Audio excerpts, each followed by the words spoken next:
Hello friends, welcome to auto exams. मैं हूं सोनम और आज इस वीडियो में हम बात करने वाले हैं फ्रेंड्स दिल्ली पुलिस कांस्टेबल भर्ती 2023 के लिए दोस्तों जीके जीएस प्रैक्टिस सेट 28 को कवर करने वाले हैं। तो आप लोग अपने सोनम मैम के साथ वीडियो के लास्ट तक बने रहिएगा। और फ्रेंड्स इस वीडियो में हम टोटल 30 क्वेश्चन इंपॉर्टेंट और सिलेक्टेड इंक्लूड किए हैं जो कि आपके एग्जाम पॉइंट ऑफ व्यू से काफ़ी ज़्यादा इंपॉर्टेंट है।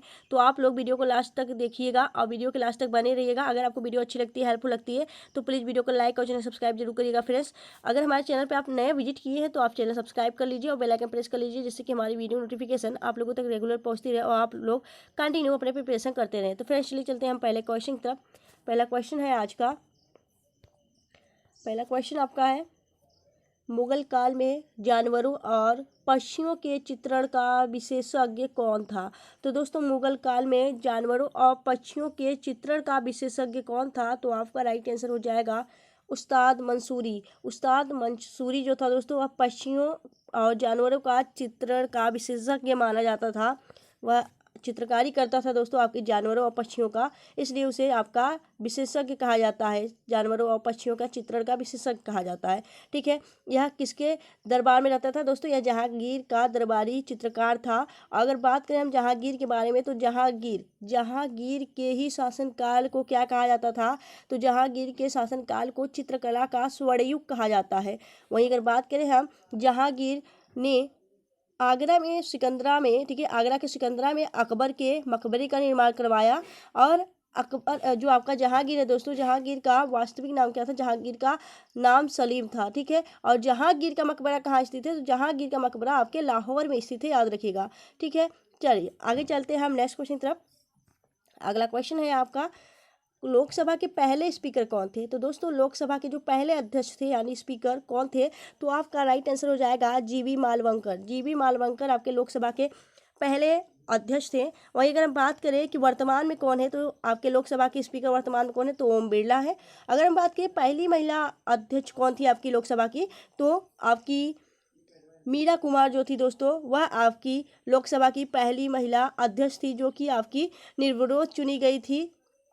वहीं अगर हम बात करें यहाँ पे जेबी कृपलानी की, तो जेबी कृपलानी क्या थे दोस्तों? आज़ादी के समय 1947 में आज़ादी के समय भारतीय राष्ट्रीय कांग्रेस के अध्यक्ष थे आपके जेबी कृपलानी। ठीक है, चलिए अगर वही बात करें हम राधा कृष्णन की, सर्वपल्ली राधाकृष्णन आपके भारत के पहले उपराष्ट्रपति और दूसरे राष्ट्रपति चुने गए थे।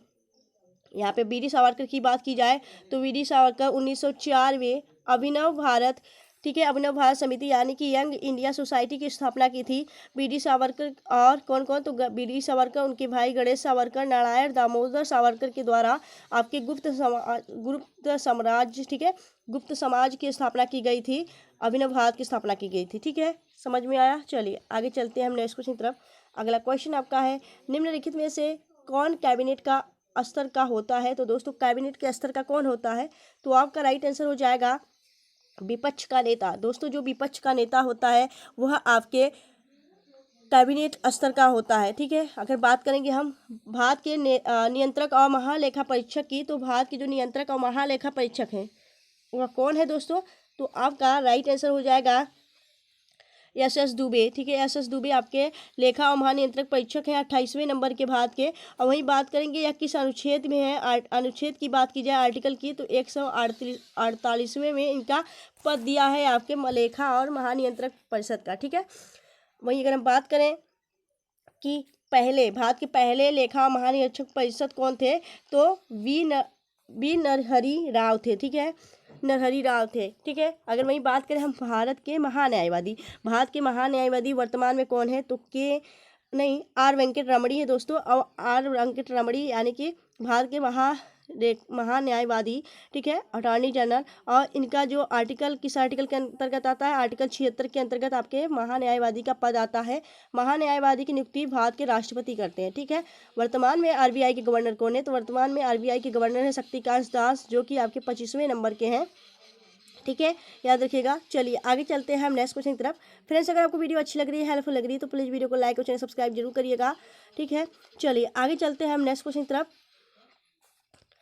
अगला क्वेश्चन आपका है, निम्नलिखित स्थानों में से किसे एमराल्ड द्वीप समूह के नाम से जाना जाता है? तो आपका राइट आंसर हो जाएगा अंडमान निकोबार द्वीप समूह को। अंडमान निकोबार द्वीप समूह को एमराल्ड द्वीप समूह के नाम से जाना जाता है। अगर बात करें हम अंडमान निकोबार की, तो यह जो है दोस्तों, इसे पूर्व में एमराल्ड द्वीप समूह के नाम से जाना जाता है। वहीं अगर हम बात करें अंडमान आपका निकोबार क्या है, तो एक केंद्र शासित प्रदेश है। अंडमान निकोबार की आपकी राजधानी क्या है, तो पोर्ट ब्लेयर है। अगर बात करें यहाँ पे कितने द्वीप है दोस्तों अंडमान निकोबार में, तो आपके 572 द्वीप स्थित हैं अंडमान निकोबार में। ठीक है। अगर वही बात करेंगे हम, यहाँ पे एक ज्वालामुखी है, बैरन ज्वालामुखी। ठीक है, बैरन ज्वालामुखी है और यह एक सक्रिय ज्वालामुखी है भारत का। और एक यहाँ पे नेशनल पार्क स्थित है आपका अंडमान निकोबार में, जिसका नाम बदल कर क्या कर दिया गया है, तो माउंट हैरियट नेशनल पार्क का नाम बदल कर माउंट मणिपुर कर दिया गया है। तो याद रखिएगा, अगर आपसे क्वेश्चन पूछे कि माउंट मणिपुर नेशनल पार्क कहाँ स्थित है, तो आप टिक करेंगे अंडमान निकोबार में। ठीक है, इसलिए आपको बता दिया जा रहा है, आप इसे ध्यान में रखिएगा। चलिए आगे चलते हैं हम नेक्स्ट क्वेश्चन तरफ। और जितने भी अभी हाल ही में नाम बदले गए हैं उनको आप लोग रिवीजन कर लीजिएगा, नहीं तो फिर आपके एग्जाम हॉल में फिर आपको ही कंफ्यूज होना पड़ेगा। तो आप लोग इसे जितने भी नाम बदले गए हैं, चेंजेस किए गए हैं, उन सभी को आप लोग एक बार देख लीजिएगा एग्जाम से पहले। ठीक है, क्योंकि आप सबके एग्जाम नज़दीक आ रहे हैं और जितने भी हमारे यूपी कांस्टेबल के स्टूडेंट हैं तैयारी कर रहे हैं उसके, तो वे सभी अपने एग्ज़ाम के लिए अपनी स्टडी पे फोकस करेंगे। ठीक है, अगर आपको सिलेक्शन लेना है तो एक बार जॉब मिल जाएगी दोस्तों, तो आपको किसी के ज़रूरत नहीं है। आपके परिवार में एक सरकारी नौकरी होना चाहिए दोस्तों, क्योंकि आजकल सरकारी नौकरी लेना बहुत ही मुश्किल हो गया है। पर आप सबके लिए मुश्किल नहीं होना चाहिए, आप लोग अपने कंटिन्यू प्रिपरेशन करते रहिए और मोटिवेशन के साथ। चलिए फ्रेंड्स, चलते हैं हम आगे नेक्स्ट क्वेश्चन की तरफ। अगला क्वेश्चन आपका है, निम्नलिखित में से कौन सा पर्वतीय दर्रा उत्तराखंड में नहीं है, तो आपका राइट आंसर हो जाएगा दोस्तों सिपकिला दर्रा। सिपकिला दर्रा जो है यह आपके उत्तराखंड में नहीं स्थित है, बाकी यह सभी आपके उत्तराखंड में स्थित है। अगर वहीं बात करेंगे हम, सिपकिला दर्रा कहाँ स्थित है, हिमाचल प्रदेश में स्थित है। अगर बात की दर्रा होता क्या है, तो दर्रा होता है आपके दो पहाड़ों के बीच का जो आवागमन जाने आने की रास्ता होता है, दो पहाड़ों के बीच का, उसे दर्रा कहा जाता है। अगर बात करेंगे हम सिपकिला दर्रा से कौन सी नदी इंटर करती है भारत में, तो आपका सतलुज नदी जो है वह, सतलुज नदी वह आपका क्या करती है, भारत में इंटर करती है सिपकिले दर्रे से। ठीक है, सिपकिला जो आपका सतलुज नदी है दोस्तों, इसका जो उद्गम स्थल वह कहाँ पे है, तो यह आपके तिब्बत के मानसरोवर के निकट राक्षसताल या फिर राक्षसताल झील से इसका उद्गम स्थल है। बात करेंगे यहाँ पे दोस्तों हम, इस पे बना जो बांध है वह कौन सा है, तो भाखड़ा नागल बांध, जो कि आपके हरियाणा और पंजाब के बीच में स्थित है और यह आपके सतलुज नदी पे स्थित है। और सतलुज नदी का प्राचीन नाम क्या था, सतुद्री था। ठीक है, याद रखिएगा। चलिए फ्रेंड्स, आगे चलते हैं हम नेक्स्ट क्वेश्चन तरफ। अगला क्वेश्चन आपका है, निम्नलिखित में से किस भारतीय पर्वत चोटी की ऊंचाई सबसे कम है, तो दोस्तों इसमें से आपसे पूछा है निम्नलिखित में से। ठीक है, निम्न में से, इनमें से आपका कौन सा ऐसा पर्वत श्रृंखला है जो कि सबसे छोटा है, तो आपका राइट आंसर हो जाएगा मुकुट पर्वत। ठीक है, मुकुट पर्वत श्रृंखला जो है आपके सबसे छोटा पर्वत श्रृंखला है, याद रखिएगा। ठीक है, नंदा देवी कहाँ स्थित है, यह आपके उत्तराखंड में स्थित है। और कंचनजंगा कहाँ स्थित है, सिक्किम में स्थित है। यह सभी आपके भारतीय पर्वत श्रृंखला है, याद रखिएगा, पर्वत चोटी है। और मुकुट भी कहाँ स्थित है, आपके उत्तराखंड में। चलिए आगे चलते हैं हम नेक्स्ट क्वेश्चन तरफ।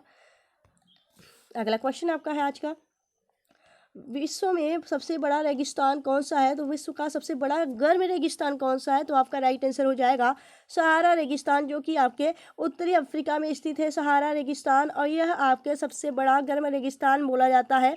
ठीक है, अगर बात करें यहाँ पे कौन सी हवाएं चलती हैं, तो सहारा रेगिस्तान में आपकी हरमट्टन हवाएं जो होती हैं, इन्हें आपका डॉक्टर वायु भी कहा जाता है, क्योंकि जो आपका हरमट्टन हवाएं हैं वह गर्म रेगिस्तान में ठंडी हवाएं बहती है, इसलिए उसे डॉक्टर हवाएं कहती हैं, हरमट्टन हवाएं को। और बात करेंगे यहाँ पे हम गोबी मरुस्थल की, तो सबसे ठंडा रेगिस्तान आपका गोबी रेगिस्तान है और यह आपके चीन और मंगोलिया के बॉर्डर पर स्थित है। ठीक है, चीन और मंगोलिया में स्थित है और यह एशिया महाद्वीप में स्थित है। ठीक है, वहीं अगर बात करें मोजावे रेगिस्तान कहाँ स्थित है, यह कैलिफोर्निया में स्थित है, याद रखिएगा। वहीं अगर बात की थार मरुस्थल की, तो यह आपके राजस्थान में फैला हुआ है, थार मरुस्थल। ठीक है, चलिए फ्रेंड्स आगे चलते हैं हम नेक्स्ट क्वेश्चन तरफ। अगला क्वेश्चन आपका है, देशबंधु किसे कहा जाता है, तो देशबंधु जो है आपका वह चित्तरंजन दास को कहा जाता है देशबंधु। ठीक है, लाला लाजपत को राय को क्या कहता है, पंजाब केसरी कहा जाता है। वहीं बिपिन चंद्र पाल को तिलक का सेनापति कहा जाता है। ठीक है, अब वहीं भगत सिंह की बात करें तो इन्हें शहीद ए आजम कहा जाता है, याद रखिएगा। ठीक है, यह सभी आपके क्रांतिकारियों के क्या है, उपनाम है, याद रखिएगा। चलिए आगे चलते हैं हम नेक्स्ट क्वेश्चन की तरफ। अगला क्वेश्चन आपका है, प्रसिद्ध बांके बिहारी मंदिर उत्तर प्रदेश के किस शहर में स्थित है? तो आपका राइट आंसर हो जाएगा वृंदावन। वृंदावन में आपका क्या स्थित है? बांके बिहारी मंदिर, जो कि श्री कृष्ण की प्रतिमा स्थापित है। ठीक है। वहीं वाराणसी में बात करें तो वाराणसी में क्या स्थित है? वाराणसी में आपका जो है दोस्तों आपका एक ज्योतिर्लिंग स्थित है। ठीक है। कौन सा ज्योतिर्लिंग स्थित है आप लोग बताइएगा हमें कमेंट सेक्शन में कि वाराणसी में कौन सा ज्योतिर्लिंग स्थित है और वर्तमान में कुल कितने ज्योतिर्लिंग हैं, और इसके बाद वाराणसी के ज्योतिर्लिंग का निर्माण किसने करवाया था, यह सभी आप हमें कमेंट सेक्शन में करके बताएंगे।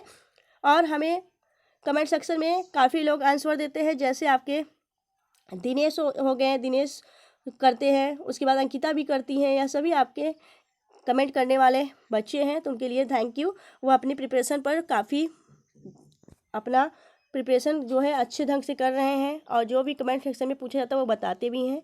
तो ऐसे आप सभी लोग हमें कमेंट सेक्शन में कमेंट करके जो बताया करिए, इससे आपके नॉलेज और भी इंक्रीज होंगे। चलिए आगे चलते हैं हम नेक्स्ट क्वेश्चन की तरफ। अगला क्वेश्चन आपका है, रूमी दरवाज़ा उत्तर प्रदेश के डैश में स्थित है? तो आपका राइट आंसर हो जाएगा रूमी दरवाज़ा आपके लखनऊ में स्थित है, राइट आंसर हो जाएगा। वहीं हम बात करेंगे कई दरवाजे ऐसे हैं दोस्तों जिन्हें आपको जानना जरूरी है। तो अलाई दरवाज़ा जो है आपके दिल्ली में स्थित है, जिसे अलाउद्दीन खिलजी ने बनवाया था। बुलंद दरवाज़ा आपके फतेहपुर सिकरी में है, जिसे आपके अकबर ने बनवाया था, याद रखिएगा। लाल दरवाज़ा आपके जौनपुर में स्थित है, जौनपुर उत्तर प्रदेश। ठीक है। अगर वही बात की खूनी दरवाज़ा की, तो यह आपके दिल्ली में स्थित है, याद रखिएगा। ठीक है। यह आपके इंपॉर्टेंट दरवाजे हैं, याद रखिएगा। अगर बात करें आपके भारत का सबसे बड़ा दरवाज़ा कौन सा, तो बुलंद दरवाज़ा ही बोला जाता है आपका सबसे बड़ा दरवाज़ा। ठीक है। चलिए यह सभी बातें आपको ध्यान रखनी है, कंसंट्रेट बनाए रखिएगा क्लास में, और आप लोग वीडियो के लास्ट तक बने रहिएगा। अगर आपको वीडियो सच में अच्छी लग रही है, हेल्पफुल लग रही है, अपने सोनम मैम की कड़ी मेहनत अच्छी लगी, तो प्लीज़ वीडियो को लाइक और चैनल सब्सक्राइब जरूर करिएगा फ्रेंड्स। चलिए आगे चलते हैं हम नेक्स्ट क्वेश्चन की तरफ। अगला क्वेश्चन आपका है, बिहार जलप्रपात किस नदी पर स्थित है? तो आपका राइट आंसर हो जाएगा जो बिहार नदी है दोस्तों, ये आपके टोंस नदी पर स्थित है, याद रखिएगा। ठीक है। वहीं अगर हम बात करें कि नर्मदा नदी पर कौन सा जलप्रपात स्थित है, तो आपका जो धुआंधार जलप्रपात है वह आपके नर्मदा नदी पर स्थित है। ठीक है। चलिए आगे चलते हैं हम नेक्स्ट क्वेश्चन की तरफ। महात्मा गांधी जी ने अपना पहला जन भाषण कहाँ दिया था? तो आपका राइट आंसर हो जाएगा वाराणसी में। वाराणसी में दोस्तों महात्मा गांधी ने अपना पहला जन भाषण दिया था। अब कब दिया था दोस्तों? तो यह आपके जब हिंदू विश्वविद्यालय यानी बीएचयू की आपका शिलान्यास करने आए थे। कौन करने आया था दोस्तों? तो लॉर्ड हार्डिंग जब आपके हिंदू विश्वविद्यालय की शिलान्यास करने आए थे, तो उस समय आपके 6 फरवरी 1916 में आपके महात्मा गांधी ने बनारस में अपना पहला जन भाषण संबोधित किया था, याद रखिएगा। चलिए आगे चलते हैं हम नेक्स्ट क्वेश्चन की तरफ। अगला क्वेश्चन आपका है, दक्षिण भारत का कश्मीर के नाम से किसे जाना जाता है? तो आपका राइट आंसर हो जाएगा केरल को। केरल के कोच्चि को क्या कहा जाता है? दक्षिण भारत का कश्मीर कहा जाता है। वहीं अगर बात करें केरल को क्या कहता है? केरल को मसालों का बगीचा और रबड़ का भी बगीचा कहा जाता है, क्योंकि यहाँ पे अत्यधिक आपका मसाला उत्पादित किया जाता है, याद रखिएगा। आंध्र प्रदेश को क्या कहता है? अंडों का कटोरा कहा जाता है आपके आंध्र प्रदेश को, याद रखिएगा। ठीक है। चलिए आगे देखेंगे नेक्स्ट क्वेश्चन। अगला क्वेश्चन आपका है, हजारीबाग वन्य जीव अभ्यारण्य कहाँ अवस्थित है? तो हजारीबाग वन्य जीव अभ्यारण्य आपके कहाँ पे स्थित है? तो राइट आंसर हो जाएगा आपके झारखंड में स्थित है आपका हजारीबाग वन्य जीव अभ्यारण्य। ठीक है। यहाँ पे हम बात करेंगे आपके झारखंड के बारे में। तो झारखंड की राजधानी क्या है? रांची। और झारखंड के सीएम कौन है? हेमंत सोरेन। और यहाँ के गवर्नर कौन है? तो गवर्नर है आपके सीपी राधाकृष्णन। ठीक है, याद रखिएगा। चलिए, और झारखंड में कौन सा नेशनल पार्क स्थित है? पलामू नेशनल पार्क स्थित है।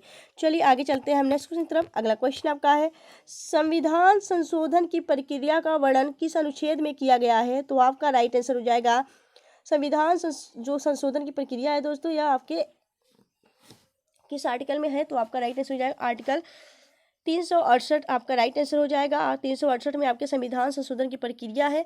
अगर वही बात करेंगे हम यह किस भाग में है, तो भाग 20 में है। ठीक है, और यह लिया कहाँ से गया है? तो यह आपके साउथ अफ्रीका से लिया गया है। बात करेंगे हम आर्टिकल 352 की, तो यह आपके आपातकालीन राष्ट्रीय आपातकालीन आपके आर्टिकल किसमें है दोस्तों? तो आपका आर्टिकल जो है अनुच्छेद आपके 368 में संविधान संशोधन है, और यह भाग 20 में है। वहीं अगर बात करेंगे हम यहाँ पे 352 की, तो यह आपके राष्ट्रीय आपातकाल की आपका राष्ट्रीय आपातकाल से संबंधित है। राष्ट्रीय आपातकाल कब लगता है दोस्तों? तो यह आपके भारत या उसके क्षेत्रों में या उसके एक हिस्से में बाहरी आक्रमण या युद्ध या फिर आंतरिक अशांति के कारण आपका राष्ट्रपति क्या करता है, राष्ट्रीय आपातकाल की घोषित कर देता है, याद रखिएगा। ठीक है, चलिए आगे देखेंगे नेक्स्ट क्वेश्चन की तरफ। अगला क्वेश्चन आपका है, निम्नलिखित में से किसके द्वारा राज्यों के सीमा में वृद्धि या कमी की जा सकती है? तो आपका राइट आंसर हो जाएगा राष्ट्र किसके द्वारा? तो राज्यों की सीमा में कमी या वृद्धि, यानी राज्य हमारी उसमें सीमा की वृद्धि कर जाएगी या फिर सीमा की कमी की जाएगी, यह कौन तय करेगा? तो यह आपके किसके पास शक्ति है? तो यह आपके संसद के द्वारा तय की जाती है, संसद के पास यह शक्ति है। ठीक है, चलिए आगे देखेंगे नेक्स्ट क्वेश्चन की तरफ। अगला क्वेश्चन आपका है, भारत के संप्रभुता किसमें निहित है? तो आपका राइट आंसर हो जाएगा भारत की जनता में। भारत का जो संप्रभुता है दोस्तों वह किसमें निहित है? आप भारत की जनता में आपका यह निहित है, याद रखिएगा। चलिए आगे देखेंगे नेक्स्ट क्वेश्चन। अगला क्वेश्चन आपका है, हाल ही में उत्तर प्रदेश में नमो वन का उद्घाटन कहाँ किया गया है?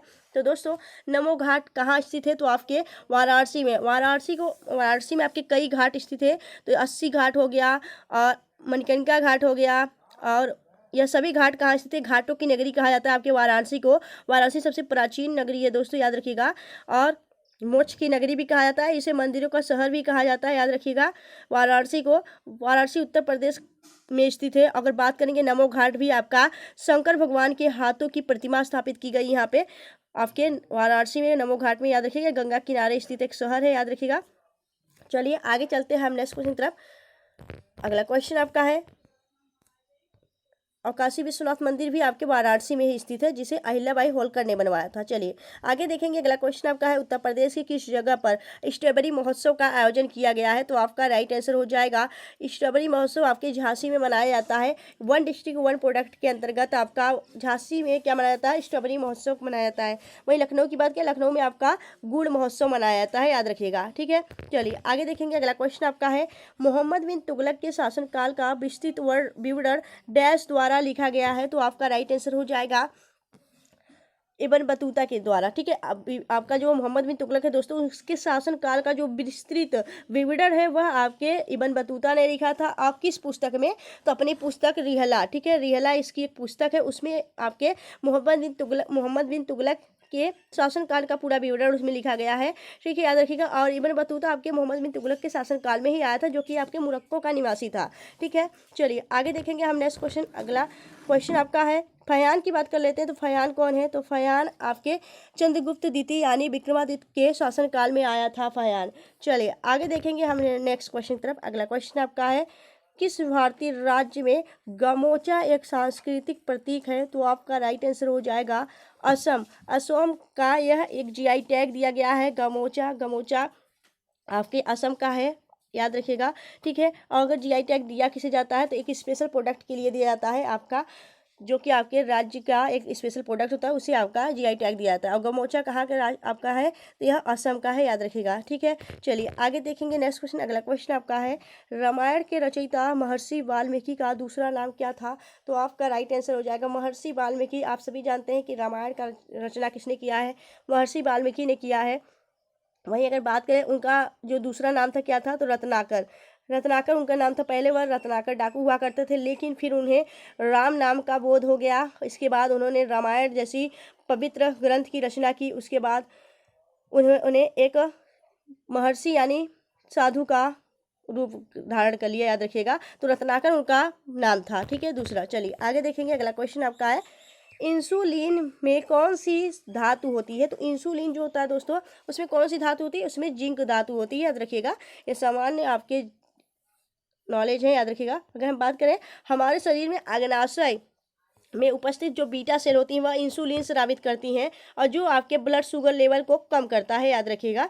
उसमें आपके जो आपका इंसुलिन होता है उसमें आपका जिंक धातु पाया जाता है, याद रखिएगा। चलिए आगे चलते हैं हम नेक्स्ट क्वेश्चन की तरफ। अगला क्वेश्चन आपका है, मानव मस्तिष्क का निम्नलिखित में से कौन सा भाग निगलने व वमन यानी आपके खाने को निकलने या फिर उल्टी, वमन माने उल्टी होता है, नियामक केंद्र है? तो आपका राइट आंसर होता है मेडुला ऑब्लांगेटा। मेडुला ऑब्लांगेटा जो होता है दोस्तों, यह आपके मस्तिष्क और मेरुरज्जु से संबंधित एक आपका केंद्र होता है, जो कि आपके खाने को निकलने या फिर उल्टी या फिर आपके खांसने, छींकने या सभी से संबंधित होता है आपका मेड्यूला ऑब्लांगेटा। से समझ में आया? चलिए आगे चलते हैं हम नेक्स्ट क्वेश्चन तरफ। अगला क्वेश्चन आपका है वृद्धावस्था और, ठीक है, वृद्धावस्था, ये तो 2 ही बार हो गया। वृद्धावस्था से संबंधित अध्ययन को क्या कहा जाता है? तो दोस्तों आपका जो वृद्धावस्था है उससे संबंधित अध्ययन को आपका क्या कहा जाता है? तो उसे कहा जाता है आपका जेरेंटोलॉजी। राइट आंसर हो जाएगा आपका ऑप्शन ए, जेरेंटोलॉजी कहा जाता है। ठीक है, वहीं अगर हम बात करेंगे कि पक्षियों के अध्ययन को क्या कहता है? पक्षियों के अध्ययन को आपका ऑर्निथोलॉजी कहा जाता है, और ऑन्कोलॉजी जो है आपके कैंसर के अध्ययन को कहा जाता है। चलिए आगे चलते हैं हम नेक्स्ट क्वेश्चन तरफ। अगला क्वेश्चन आपका है जल गैस है, तो जल गैस क्या है दोस्तों? तो आपका CO+H2, CO+H2 जो है आपके जल गैस है, याद रखिएगा। चलिए आगे चलते हैं हम नेक्स्ट क्वेश्चन तरफ। अगला क्वेश्चन आपका है, तो इस क्वेश्चन का राइट आंसर हो जाएगा ऑप्शन ए। चलिए आगे देखेंगे। अगला क्वेश्चन आपका है केरल के समुद्री तट के रेत में भरपूर मात्रा में क्या पाया जाता है? तो केरल का जो समुद्री तट है दोस्तों, समुद्री तट में आपका कौन सा पाया जाता है तत्व? तो आपका राइट आंसर हो जाएगा आपका थोरियम पाया जाता है। आपके समुद्री तट के रेत में भरपूर मात्रा में आपका थोरियम पाया जाता है। चलिए आगे देखेंगे। अगला क्वेश्चन आपका है भारत में पीली क्रांति किससे संबंधित है? तो भारत में जो पीली क्रांति वह तिलहन से संबंधित है। वहीं अगर बात करेंगे और भी क्रांतियाँ किससे संबंधित है? पीली क्रांति के जनक बता दीजिए हमें। तो पीली क्रांति के जनक है सैम पित्रोदा, और पीली क्रांति आपके तिलहन से संबंधित है। वहीं इंपॉर्टेंट जो आपकी पॉइंट्स है उसको भी देख लेते हैं। तो हरित क्रांति संबंधित आपके खाद्यान्न से, गोल क्रांति आलू से संबंधित है, लाल क्रांति टमाटर और या मांस से उत्पादन से संबंधित है, सुनहरी क्रांति, सुनहरी रेशा क्रांति आपके जूट उत्पादन से संबंधित है, रजत क्रांति आपके रेशा उत्पादन से संबंधित है, रजत क्रांति आपके रेशा और आपकी अंडे उत्पादन से भी संबंधित है, याद रखिएगा। हरित सोना क्रांति जो है बाँस से संबंधित है, सुनहरी क्रांति फल या फिर शहद से संबंधित है, याद रखिएगा ये सभी क्रांतियाँ। चलिए आगे चलते हैं हम नेक्स्ट क्वेश्चन तरफ। अगला क्वेश्चन आपका है कौन सी नदी बिहार को 2 भागों में बांटती है? तो बिहार को 2 भागों में बांटने वाली कौन सी नदी है? तो आपका राइट आंसर हो जाएगा गंगा नदी। गंगा नदी बिहार को 2 भागों में बांटती है। वहीं कोसी नदी बिहार का शोक कहलाती है, याद रखिएगा। ठीक है, याद रखिएगा बिहार का शोक किसे कहते हैं? कोसी नदी को कहते हैं। बिहार के वर्तमान में सीएम कौन है? तो बिहार के वर्तमान में सीएम है कौन? तो आपके नीतीश कुमार है दोस्तों। और उप सीएम कौन है? तो उप सीएम है तेजस्वी यादव। ठीक है, अगर हम बात करेंगे यहाँ पे कि बिहार का जो राजधानी है पटना, वह किस नदी के किनारे स्थित है? वह गंगा नदी के किनारे स्थित है। ठीक है, चलिए आगे चलते हैं हम नेक्स्ट क्वेश्चन तरफ। अगला क्वेश्चन आपका है वीडियो का लास्ट क्वेश्चन है दोस्तों, तो यहाँ पे हम अगला क्वेश्चन देखते हैं। अगला क्वेश्चन आपका अंतर्राष्ट्रीय योग दिवस कब मनाया जाता है? तो अंतर्राष्ट्रीय जो योग दिवस है वह आपके 21 जून को मनाया जाता है। 21 जून को आपका उत्तरी गोलार्ध का सबसे बड़ा दिन होता है, और इस दिन आपका अंतर्राष्ट्रीय योग दिवस मनाया जाता है, जो कि आपको बताने के लिए कि योग का महत्व बताने के लिए। ठीक है, अगर बात करेंगे यहाँ पे हम 5 जून को आपका विश्व पर्यावरण दिवस मनाया जाता है। ठीक है, याद रखिएगा। वहीं अगर हम बात करेंगे विश्व पर्यावरण दिवस आपका 5 जून को प्रतिवर्ष मनाया जाता है, और 21 जून को आपका अंतर्राष्ट्रीय योग दिवस मनाया जाता है। सभी इंपॉर्टेंट दिवस हैं, याद रखिएगा। चलिए आगे चलते हैं। तो फ्रेंड्स अगर आपको वीडियो अच्छी लगी हो, हेल्पफुल लगी हो, तो प्लीज़ वीडियो को लाइक और चैनल सब्सक्राइब जरूर करिएगा, और इस वीडियो को आप लोग ग्रुप में शेयर कर दिया करिए अपने रिलेटिव, अपने फ्रेंड्स के ग्रुप में, जिससे कि और भी लोगों के पास ये वीडियो पहुँचे और भी लोग अपनी प्रिपरेशन कर सके फ्रेंड्स। तो मिलेंगे आपसे नेक्स्ट वीडियो में ऐसी बेस्ट कंटेंट के साथ। तब तक के लिए bye bye and take care.